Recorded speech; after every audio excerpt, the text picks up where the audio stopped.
Now, I'm going to welcome up Rob Restagno as he starts speaking on the spin, how smart marketers build new communities with old data. All right, good morning, and let's play the feud. 50 executives surveyed, top 5 answers on the board. Please try to name the most popular answer. What are your CEO's top priorities in 2019? Revenue. We had revenue. What else? Growth. People. Branding. Technology, all right. Lots of good answers. Unfortunately, I did not have to kiss any of the contestants, so that's good. Let's see by the way, this is a real survey done by McKinsey & Company just a month or two ago. Let's see how we did, all right? Number 5, customer satisfaction. Making sure customers are happy, coming back. Yes, exactly. Number 4, compliance. Many sessions today about data compliance, right? Let's see, number 3, cost reduction. Yes, we always have to be keeping an eye on our margins.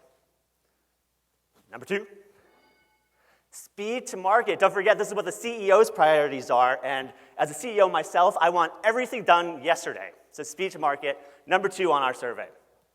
And the number 1 answer, the top priority for CEOs, revenue acceleration.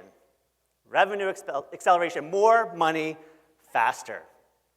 And this is a great survey done by McKinsey, but I didn't really think it was newsworthy that revenue acceleration was a top priority. No offense to McKinsey, I used to work there, it's a great place, but how did that become news? And I thought about it a little bit more, and yes, it is obvious, and it is something that we all want. But the reason why it's on the top of every CEO's mind, it's hard, right? It's way easier said than done to accelerate your revenue. And why is it so hard? Why is it so hard to make more money faster? It's because there are too many choices, too many different decisions that we have to make, too many different priorities we have to make. Should we hire more salespeople? Or should we just increase our marketing budget? Should we redeploy our sales team? Or should we think about spending in different marketing channels? Should we launch new products to our existing customers? Or should we find new customers to sell with old products? Just think about what's going to happen to you today. You're going to leave here with dozens and dozens of great ideas. And unfortunately, most of us will get so overwhelmed by all these new ideas that we'll just stick to the status quo and nothing will change. Or maybe we'll be on the other end of the spectrum and we'll have so many great ideas, we'll be firing them off to our team only to spread them too thin. This is why revenue acceleration is so hard. The good news is there is a superhero who can help us out, and that's data. Data can help us make better decisions so we can grow with more revenues sooner. But there's some problems with data, right? Mainly, there's just too much of it.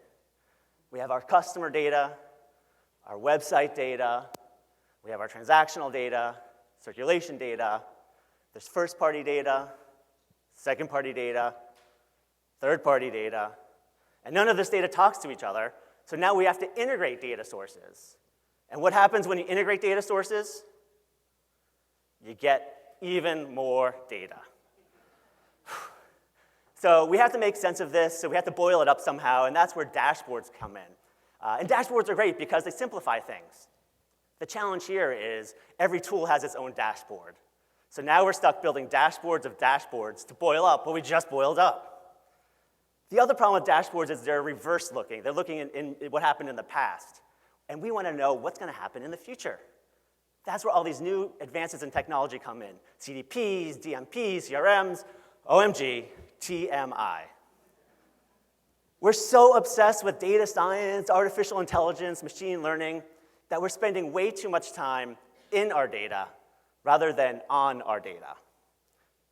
The next thing you know, another year goes by, and we spent all of our time looking for data to add to our database, integrating sources together, configuring that latest dashboard, and we think we're on the quest for the Holy Grail, right? We're hoping that data will tell us exactly what we need to do to accelerate our revenues, exactly what marketing efforts to try, exactly which salespeople to hire, exactly what new products to launch, what new markets to enter.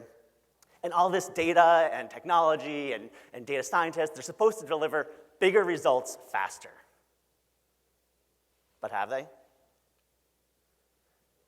Maybe we're on the wrong path. Maybe there's another way. Maybe before we make that next investment in capturing more data, integrating more data sources, rolling out more dashboards, licensing more tools, maybe before we do that, we need to take a giant step back and ask ourselves one transformational question. What exactly are we looking for? Let's step outside of the business world for a minute so I can illustrate this point. This is Ed Wade, and it's 2010. He's a general manager of the Houston Astros, a baseball team. The team has not been doing pretty well under his leadership. They've been mediocre. They've been about winning, losing 50% of their games, average, not making it to the postseason, definitely not winning any World Series by winning only half your games. Ed's feeling the heat from his bosses, from the owners of the team. They're kind of, Ed, what you're doing isn't working. You need to start thinking about some new ways to get this team on track. So Ed has to think, all right, he's an industry veteran. He's been doing it for a long time. What's been working in the past obviously isn't working anymore. So he looks around the league, and the hot thing at this time is data. All the baseball teams are using data to make better decisions. The problem is Ed doesn't really have very much data. Most of his reports come from scouts by paper that get faxed to him. And you can't build a database from faxes. I've tried, it doesn't work. So anyways, he has no data. He can't really figure out what to do. So he says, well, you know what? There's other teams who have lots of data. Let me see what they're doing.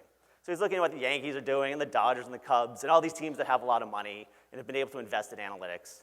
And he sees that they're all bidding up and fighting over the fastest fastball pitchers. The elite fastball pitchers who can throw 98, 99, 100 miles per hour. And it's common wisdom in baseball, the faster you can throw a fastball, the better of a pitcher you are. So Ed's like, all right, they have the data, they must be seeing these patterns in their data. I'm just gonna go after the best fastball pitchers too. The challenge is you can't outspend the big players in the market. The Yankees, Dodgers, Cubs, Red Sox all have way larger budgets than the Astros. So the Astros lose any sort of bidding war. It's sort of like us trying to go up against Google or Amazon, right? We're not gonna win that kind of bidding war. So Ed thinks, all right, well, I can't get the very best, but maybe I can outspend all the other small and medium teams and get the overpay for a B-plus fastball pitcher. He's not elite, but I'm definitely gonna lock in a very, very good fastball pitcher. So he spends $15 million and signs someone named Brandon Lyon. Now, $15 million is 5 times the league average salary at the time. So instead of getting 5 average players, he gets one, not elite, but very, very good fastball pitcher. And he rolls out this strategy in other ways as he rounds out the team. And what happened at the end of the year was he ended up losing 106 games, which was the worst record in Astros history. And they fire Ed Wade. They move on to this guy, Jeff Luhnow. And Jeff's first ask to the new ownership team, or to the ownership team, his new bosses, is we need to invest in data. He convinces them, he builds a system called ground control, and is really getting very technical and quantitative with all the things that are going on with his team. At around the same time, there was a Sabermetrics conference. And Sabermetrics is this society of people who get together to talk about baseball and data. If you saw the movie Moneyball with Brad Pitt, that's what it was about. And on stage at this conference is a company from Denmark called TrackMan.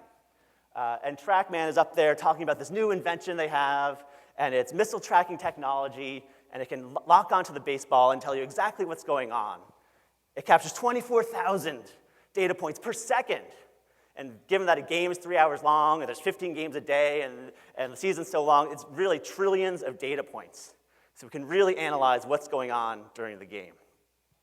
And the guy on stage is getting a little technical, probably a little too technical for the baseball audience. He's talking about curveballs and the physical property of curveballs and why they curve and what makes one curveball better than another. It starts getting into this thing called spin rate. And TrackMan claims that they found one number that's more predictive of a pitcher's success than the speed of his fastball. It's the spin rate on their curveball. And it's really just a simple formula, right?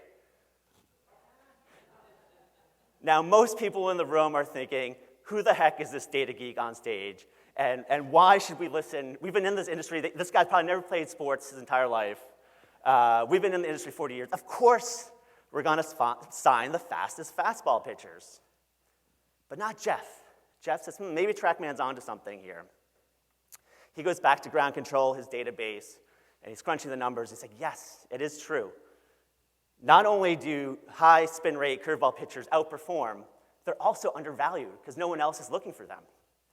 He quietly stockpiles 4 of the elite high spin rate curveball pitchers out there for a total of only $12 million.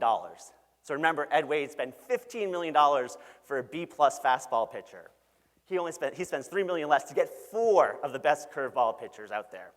And you may know how this story ends. They go on to win the World Series and have been one of the best teams in baseball. In fact, they're favored to win the World Series this year coming up. So what's the difference between Ed and Jeff? Ed, with lack of data, was really shooting from the hip for several years. And then we're kind of forced to think about data, and he didn't have any. He started copying. He copied off his neighbor's test answers, right? He tried to look at what other teams were doing.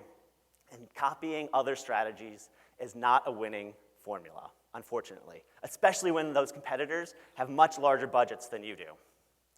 Jeff, on the other hand, found what we call his spin, a simple insight backed by data that no one else is paying attention to. Spin comes from asking good questions.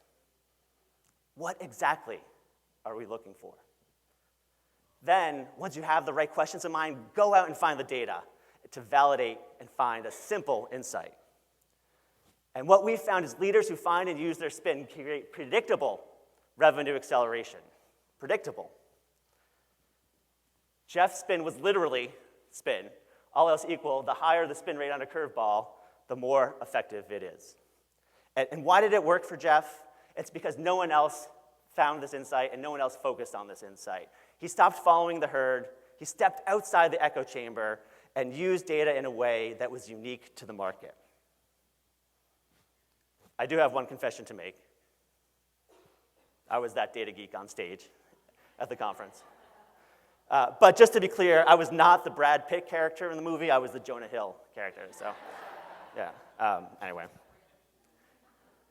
Just a little bit about me. I'm passionate about helping companies find their spin, make sense of all the complicated data, all that mess you have, all the different sources. Let's make sense of it, find one insight, and find a way to accelerate our revenue, and repeat that formula over and over again. So what I'd love to do this morning with you is bring it back to the business world, talk about some of our own businesses here, and figure out how we can not end up like Ed, and start thinking about how we can end up like Jeff, and find our spin. That simple insight, validated by data that no one else is paying attention to. And so I just want you to memorize this formula and pick it. Never mind. Actually, I simplified it for you. Don't worry. We have a new formula. Certainty plus feasibility divided by inertia. And we're going to go through some examples in a minute, but let me just set this up for you. Certainty is validated by data. Spin or revenue accelerating ideas come from ideas that we can validate with some sort of proof. Feasibility, easy to implement. We know what resources we have available to us, and we know how complicated the idea is. Pretty easy if you're Jeff, you can scout for high spin rate pitchers because you're collecting that data with TrackMan. Inertia. This is the bottom of the equation, so we want it to be a low number, so we want to break inertia. Meaning, we don't want to do the same thing that we've always been doing, and we don't want to do the things that all our competitors are doing. It needs to be something unique. Let's bring this to life by talking about Megan Hall. She is the Vice President of Diversified Communications, and one of the many brands she works on is IOFM, Institute of Finance and Management. It's all about accounting and finance for people in that profession. And she has a lot on her plate because the company keeps acquiring small businesses and rolling them up under her. So she has 4 events, 3 certification programs, about a dozen different publications and websites. And the problem is she's good at what she does. So her bosses are always like, hey, Megan, great job. We just acquired this other business. We'd like to give it to you. And she's really good, but there's only so much a person can take, right? But what makes Megan so good? She's really good at 2 things. One is she's good at analyzing the data to figure out where the bottlenecks in the business are. And two, she's really good at staying up to date on best practices and understanding what tactics other people in the industry are following. So that's what makes her successful to get all this stuff done. That's why her boss keeps giving her more work. But the problem for her is she feels like she and her team are in a never-ending game of whack-a-mole. So as soon as they solve one problem, boom, another problem crops up. So as soon as they figured out why attendance to one event was low, one of the webinar businesses breaks. As soon as they solve the webinar business problem, then there's a problem with one of the magazines. As soon as they figure out what's wrong with the magazines, one of the certification projects blows up. Megan decides, even though she's doing well, for her to continue to do well, she has to take a step back and look at the data. And what does she find in the data? Well, she figures out that most people who are accountants, yeah, they're in need of the content and information that she's providing through her events and programs and membership sites, but so is everyone else. Everyone else is providing information on compliance and how to do a 1099 and how to file your taxes the right way and best practices for closing your books quickly and all that stuff. It's good stuff, but there's dozens of competitors doing the same exact thing. What she sees in the data is that most of these accounting professionals actually have an unmet emotional need. They're often underlooked and underappreciated within their organization. And unfortunately, it kind of makes sense. Most people take accounting for granted, and they only get attention from senior management when they mess something up, and they get yelled at for messing up a payroll or being not compliant with something or maybe not detecting a fraud situation soon enough. And no one really says, hey, thanks, you keep the lights on for us. You make sure we meet payroll. No one ever really says that. So Megan says, you know what, let's roll up all these different brands and products under one master brand, IOFM, and create a membership program. So not only do you get all the great content that you need to do your job, we're going to make you feel appreciated finally, because we know that people in your company may not appreciate you. And so they have events and webinars and networking things so that really they're the only one in the industry solving this problem with making accounting professionals feel recognized and special. Again, anyone can give the content, and they're great with the content as well. But it's really this new insight that helped Megan transform her business. So not only did she feel like she was not playing whack-a-mole as much anymore, but she got amazing financial results. Shortly after she launched this membership site, on-site conversions went up by double digits. And then customer lifetime value went up by 70%, 70%, because people were renewing, coming back to future events, re-upping on the certification program, sending other people from their company to get certified. A huge win for Megan. And unfortunately, her boss said, great job, Megan. Here's yet another company for you to manage. So she's doing really well, has been promoted again. Why did Spin work for Megan? Even if data tells you you're doing things right, you're going to keep running in circles if you're doing the same exact thing that everyone else is doing. So how do you break out of this bad pattern? You have to really understand your audience, your customers. What are their wants and needs, both from a tangible and emotional standpoint? The tangible things are easy to figure out. It's these emotional ones that are a little bit harder. Then connect the dots. And how can your products or content solve these problems in a way that no one else is doing? Back to our formula, before Megan found her Spin, she was doing pretty well on the certainty side because she was using data. She was pretty good at the feasibility side because she was using tactics that were well understood by her team. But she was maybe a little too stuck in inertia, a little bit too much doing the same tactics that everyone else was doing. So we call her an optimizer. Then she found her Spin, and that's where she realized that, to talk to this audience, we really need to play up this emotional pain point of feeling neglected by the rest of the organization. Then she kind of got into balance and became what we call an accelerator, a revenue accelerator. And 70% increase in lifetime value is pretty impressive. This is Brad Ring. He's the owner and publisher of Bat and Kill Communications, which, among other things, publishes Brew Your Own magazine. It's all about the art and science of making beer in your basement. And he's been doing niche publishing for several decades, very successful brand there. His MO is give out a bunch of content about how to get started in brewing, try to hook some people that way, get them interested in the brand, and eventually, hopefully they buy his products and services. He held out pretty well against all the negative trends because he's such a niche publisher, but now let's say it's 2015, and he's starting to feel some of the pressure from all the big trends. Print advertisements pulling out, not as many people wanting print products. He'd hoped the iPad really would save the day as everyone went to digital versions of magazines, but that really didn't play out. And probably most importantly, he realized his daughters were becoming of college age, and pretty soon there was going to be a dean knocking on his door looking for a big tuition check. He said, you know what, I need to think about revenue acceleration. I need to find new ways to grow revenue. He's a pretty small shop there, so they're all working really hard and doing great work and putting out great products, but they really don't have time to look at the data. So they finally make a commitment to do so. And what do they find? They find that their best customer, what we would call their whale, their best customers, were actually not these new to brewing people, the people that want to get into the hobby. You know why? It probably makes sense. It's because there's so much free content out there for beginner level information that no one was really willing to pay for what they had. You think about it, you can go on YouTube, you can buy a kit on Amazon. So the beginners were like, thanks, it's nice, but we have millions of options here. His whales, his best customers, were actually intermediate to advanced homebrewers, people who really valued their expert opinions, people who didn't trust the yahoos on YouTube or the bozos with the blog. They really wanted expert information. So Brad takes this insight. He's like, we need to really be talking to our advanced homebrewers. And he launches a digital membership. And one of the key features of this membership is if you pay, you can log in and you can ask what he calls Mr. Wizard any question you want, any technical question about homebrewing that you want. And what it will do is it will query 20 years of history about what temperature or what gravity or whatever, all these things I don't understand because I don't homebrew. Do I need to make an IPA? And you'll get an answer. And if Mr. Wizard doesn't have an answer in the database, they'll add it to their queue and they'll figure it out.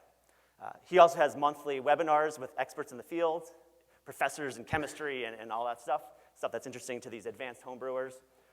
And furthermore, this has really taken off. He's actually in his first year, he 7 times increased his digital revenues just from launching this membership, and it's continuing to double again so far this year. But more importantly, he's really gotten obsessed with looking at the data, and he found a few more opportunities on top of this. He found that there was actually a niche within his niche. There were a bunch of these expert homebrewers who wanted to start selling their beer, and this is called nano brewery. It's not as big as microbrewery or craft brewery or mass brewery, but it's nano brewery. So he's launching a premium product for those folks. And now he also is using predictive models on his website to take a guess at when people are ready to buy based on their behavior. And he's experiencing a 2 to 5 times increase in conversion rates based on using these models. So Brad has really transformed himself into an accelerator. And why did he do that? How did that happen? First of all, he got over this iPad thing. Don't ever assume that a new technology is going to magically save your business. Instead, he took some time to invest in analytics. He studied his best customers, his whales, and he thought about what premium tiers of products can I offer them to really expand my business and accelerate my revenue. And then once he figured it out, he doubled down on the formula. He went out and to find other people. He actually found international was a big audience for them. And he started optimizing all of his conversion funnels based on real data. Before he discovered his spin, he was a little short on certainty because he didn't have time to do the analysis, and he definitely was stuck in inertia. Did not have time to think of new ideas that no one else was doing. So Brad was a nomad. And from our research, about 50% of executives are nomads. And many of us have spent time in our career as nomads. And it's very frustrating as a nomad because you're working really hard and you're trying really hard, but you're not necessarily seeing the results that you want. But then he found a spin, right? He found out that he should really be focusing on high-end products for high-end customers. And armed with that spin, he became an accelerator. This is Kathy Bush, and she's the publisher of New England Home magazine. And she has a pretty typical business model where she buys the addresses of the wealthiest zip codes in New England, sends them a copy of this beautiful magazine, and supports the business through print advertising. So it's very much repeat the model over and over and over again, but as we all know, this last decade has been pretty tough for that type of business model. And she kind of felt like she was running in place, and the board was like, hey, Kathy, what we want you to do, think about a new way to grow the business, okay? We appreciate how hard you're working. You're doing a good job keeping the boat afloat, but we really need some new ideas. And Kathy's like, all right, I'll think about it. So she goes away and does some brainstorming, and she works with her team, and she comes up with this great idea. She's like, you know this website, Houzz? Do people here know Houzz? It's a website where you can find interior decorators or look at different designs. She's like, this is like, they just raised tens of millions of dollars of venture capital, and why don't we try to become the New England Houzz, kind of copy that model. And she's dreaming up all these ideas and getting her team all excited, and yeah, we're gonna do this, we're gonna be the new Houzz, we're gonna become a digital player, blah, blah, blah. So she gets the board excited about trying this, but unfortunately, everything they tried failed. Could not get any customer engagement.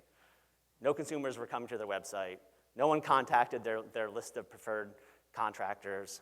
And so Kathy said, wait a minute, I need to take a step back and look at the data here. And what did she find? She actually found that she was targeting what she thought was her best customers. She thought her best customers were the rich homeowners, that they loved getting this magazine in the mail, and therefore they were going to come to this website and pay lots of money to her so that they could find good interior decorators or architects or contractors. But the data told her that was not true at all. No, her best customer was not the rich homeowner. It was actually local tradespeople, people that were local architects, interior designers, or contractors. They were the ones who loved the magazine because it gave them ideas on how to grow their business. There were credits on who did what. They could go find business partners. They could share leads with people. And armed with insight, wait a minute, Kathy's like, wait a minute, we're not a B2C publication. We're a B2B business, really. The people who really love our stuff are local tradespeople. So what does she do? She goes out and she creates a bunch of events and memberships for local tradespeople. And within a month, she pretty much doubled her email file size because she was creating an email specifically for the trade, how to do a better job if you have a local business here in architecture, design, or construction. And she really kind of came up with a great new idea that actually worked in reality. So what can we learn from Kathy? Play offense, not defense. Don't wait for a board member to ask you what your new ideas are. But when it is time to innovate, don't get enamored with pie-in-the-sky ideas. We hear about, oh, this tech company just sold for 22 times multiple, and we want to be there too, but they had to raise tens of millions of dollars to get there. And if you don't have tens of millions of dollars at your disposal, you have to think a little bit more down to earth. So again, the way Kathy figured out what to do that actually worked was she figured out who her best customers were, who her whales were, and created products and services that were best for them. When she had this Houzz idea, she was lacking certainty. There was no data behind the Houzz idea. It just sounded like a good idea. So we call that being a dreamer. But then she found her spin that she was actually a B2B publication, not a B2C publication, and she became a major revenue accelerator. This is David Stevens of the Capital Changes Report. It's a report that tax people use every year. And he came into a tough situation himself. It's a new job. He's a motivated guy trying to turn this around. But it's a print publication, declining sales. And he comes in, all right, I'm going to figure this out. But every time he meets with his boss, he has a problem. He goes to his boss, hey, I have this new idea. Why don't we create different versions of the report to sell to different segments in our market? No, David. That would cannibalize our core business. David goes back to the drawing board, thinks about another idea. Well, can we at least digitize the report so people can log in online and get it? No, David, that would cannibalize our core business. But I'll tell you what, you can make a PDF version of it. So that was the best David could get, was a PDF version, which did nothing. So David's kind of frustrated, and he's like, all right, I'm hitting a brick wall. Why the heck did I take this job? Why are they bothering to pay me if they don't listen to any of my ideas? He says, all right, I'm going to arm myself with more data and make one final compelling push. And he goes out and looks at the data and realizes all of the customers are using the report in the same way. They're taking numbers out of the print report, putting it into an Excel spreadsheet that calculates their tax bill. And he says, since the tax laws are the same for everyone, why don't we just cut a step out of the process? Instead of selling a magazine, why don't we just sell a database where you log in, you tell us what you bought and sold that year, and we create the Excel sheet for you. Cut out those steps. So he does some research. Customers love this. They're willing to pay 10 to 15 times more for this. David thinks he's finally going to get a win with his boss. And of course, he meets with his boss who says, no, David, that will cannibalize our core business. So a little disheartened there. David goes and basically yells at his boss. He's like, why are you hiring? Why are we worried about cannibalizing a declining low-margin product? It makes no sense. So his boss finally like, all right, fine, if you feel that way, we'll do it, but you're next on the line. So David goes out, he builds this software. It's not difficult software to build, and it takes off like a rocket ship. In fact, it was so successful that he ended up launching products in debt markets, international, small cap. It became a $40 million business within just 2 years. So why did Spin work for the Capital Changes report? It's because David convinced his boss to stop worrying about cannibalizing a low-margin, declining product. And he studied his users, studied his customers, figured out, hey, we can cut out a step of the process for you, and so we can deliver you a final solution rather than just some raw materials. And then when he found something that worked, he repeated the formula. He went into international, small cap, debt, et cetera. I think we can all guess that David's boss with no spin was a nomad, kind of going from little idea to little idea, not backed with any sort of data. But David, once armed with this spin, became an accelerator and really turned the company around. Remember that spin is a simple insight validated by data that no one else is paying attention to. And you just have to bring this formula back to your teams. Oh, wait, not that one. Certainty plus feasibility divided by inertia, and you can become an accelerator. Now, many of you took an assessment online before this conference, so thank you very much. Do you want to see how we all stack up? All right. It's normal for about half the population to be nomads. If anything, we're a little high on the dreamer side here, which I guess makes sense. It's a creative bunch. Here. If you haven't taken the assessment, one thing just to note is just kind of behind the responses, just to kind of figure out what were some of the root causes for this distribution. The one thing that we scored lowest on was feasibility. So I think people generally felt like we don't have the resources to execute, or ideas might be too confusing for us to execute. So that just makes data so much more important, so you're focusing on things that you can actually execute. And then there was some acknowledgement that we're making some headway with data, but we could do an even better job. So that's why the uncertainty is a yellow light there. Inertia, though, was pretty good. I was pretty impressed with people who are willing to try new things and break through the status quo. So if you didn't have a chance to take the assessment, you can go back to one of Christopher's emails, or you could just go to follow that link right there. You'll get a report immediately in real time, and I'm happy. I'll be here all day. I'm happy during any of the breaks to speak with you about anything that you're finding in your data. The reports will give you lots of different ideas on exactly what you can do to move from whatever state you're in to accelerator. So I hope you felt from the stories today that it is possible, no matter where you are today, to make it to accelerator just by following a few simple steps, mainly around figuring out who your best customers are and what problems they have that you can solve. So I'm excited about this crowd. You have tons of first-party data, which is amazing. I think third-party data is challenged. The technology is there. We have tons of vendors here today. Go talk to them. First, figure out what problem you're trying to solve, then go talk to them, and they can help you out.